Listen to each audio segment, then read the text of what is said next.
Well, despite the climate summit taking place, did you know that a significant number of Kenyans do not understand anything to do with climate change? Therefore, the need for sensitization campaigns and the involvement of the larger population by giving priority to their voices in making a difference is necessary. NTV's Kevin Mutai has this story from Mombasa.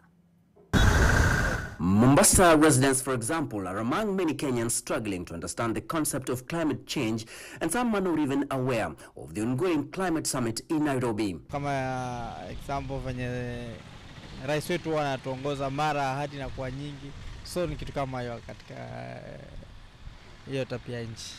Na climate change? Climate change kuhusu mambo kama ya upepo hivi.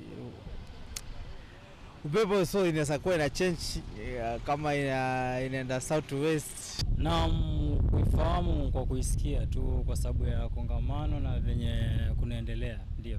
Yes, for me, since I'm not aware, I think naweza sema sina maoni.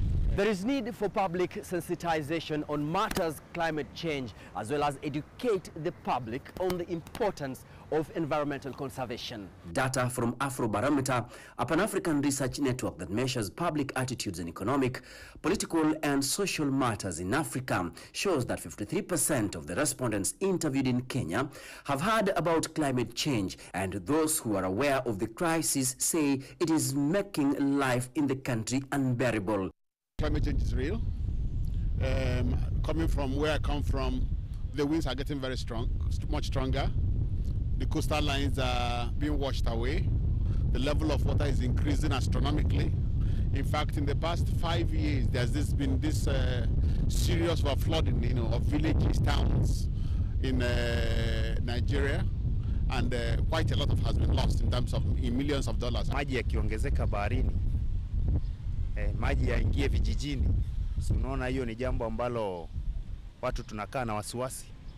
Huenda maji haya yakaongezeka zaidi na hata ardhi zingine zikamezwa na bahari. The data also reveals answers on whose responsibility it is to combat climate change. 44% of the respondents attributed to ordinary citizens. 43% placed the responsibility on the government, while 5% of them said businesses and industries should be responsible.